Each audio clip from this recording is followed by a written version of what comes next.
Friends welcome back again in e notes. तो DME का unit 3 पढ़ रहे थे जिसका नाम है design of belt rope and chain drive. तो पार्ट 4 में हम पढ़ेंगे centrifugal tension in the belt drive. So centrifugal tension, सबसे पहले तो हम ये फिगर समझते हैं, ठीक है। उसके बाद हम इसे प्रूफ करेंगे, इसका फॉर्मूला निकालेंगे सेंट्रीफ्यूगल टेंशन का, हमारा इन बेल्ट में सेंट्रीफ्यूगल टेंशन का फॉर्मूला क्या बनता है। ओके, तो यहाँ पे आप देख रहे हो हमने क्या किया, सेंटर से एंगल ऑफ कांटेक्ट देखा। एंगल ऑफ कांटेक्ट एक्चुअली यहाँ होता है, तो हमने पी क्यू एक बेल्ट का एक एलिमेंट कंसिडर किया जो कि सेंटर से डी थीटा एंगल बना रहा है, ठीक है। ये हमारा रेडियस ऑफ द पुली, ये जो पुली है उसका R is the radius of the pulley, okay. और इस पे एट पॉइंट पी पे हमारा एक टेंशन लग रहा है टी सी, और एट क्यू पे एक टेंशन लग रहा है टी सी, ठीक है। हॉरिजेंटल से जो टेंशन हमारा है ये डेल थीटा बाई 2 बना रहा है, ठीक है। ये टोटल कितना है डी थीटा, और ये हाफ कितना है d theta by 2। Therefore from this triangle this angle is d theta by 2 and this angle also भी d theta by 2, okay. Now belt continuously runs over the pulley, जो belt है continuously rotate होता रहता है हमारे इस pulley पे। Therefore some centrifugal force is cause whose effect is to increase the tension on both the tight as well as slack side of the pulley। Tight side और slack side दोनों का tension क्या करता है, tension उसके कारण increase हो जाता है due to centrifugal force, centrifugal tension, okay. Now consider a small portion P Q at an angle D theta. D theta पे हमने एक पी क्यू एक एलिमेंट कंसिडर किया। m is the mass of belt per unit length, ठीक है। m क्या है हमारा, mass of belt per unit length. r क्या है हमारा, radius of pulley, r is the radius of pulley, and tc is the centrifugal tension acting tangentially at pq। p और q पे tangentially हमारा tc क्या है हमारा, सेंट्रीफ्यूगल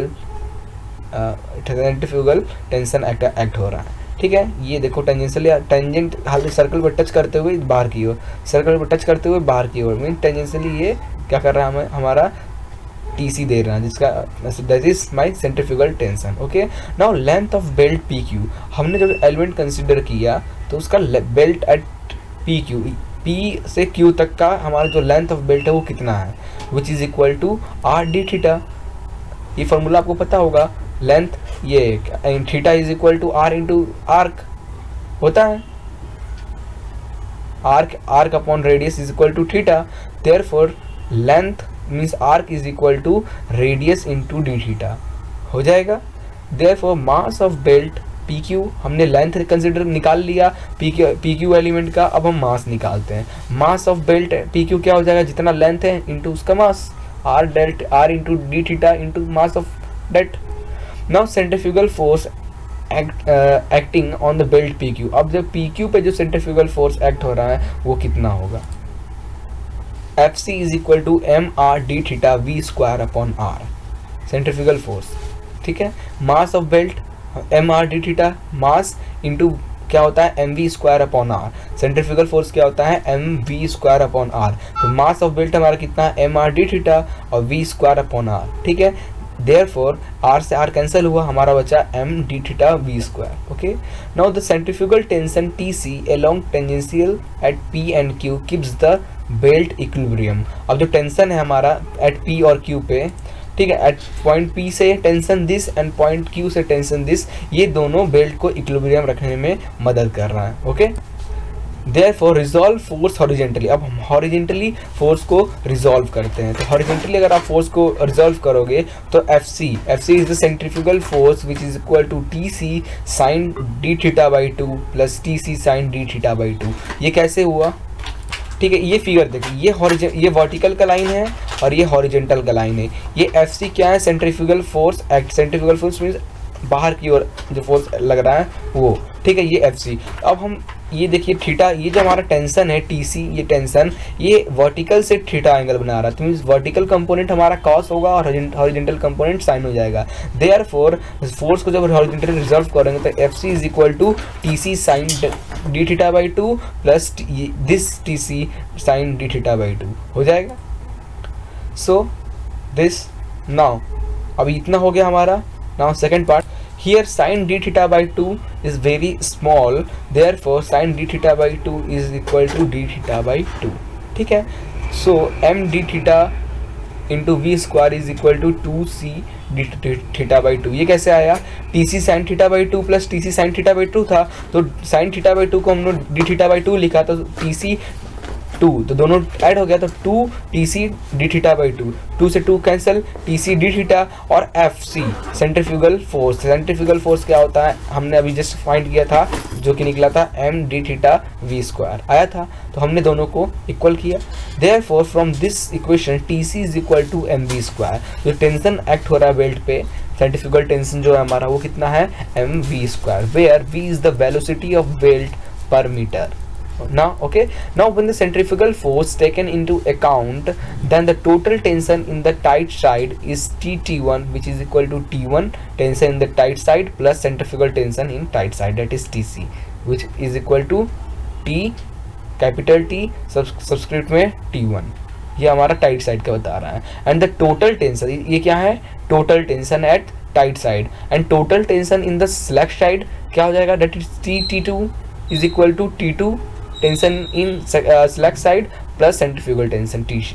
ठीक है, तो ये T1 और T2 हमारा total tension in tight side and slack side हो गया। Okay, therefore from this two equation अब पावर ट्रांसमिट का फॉर्मूला हमें पता है।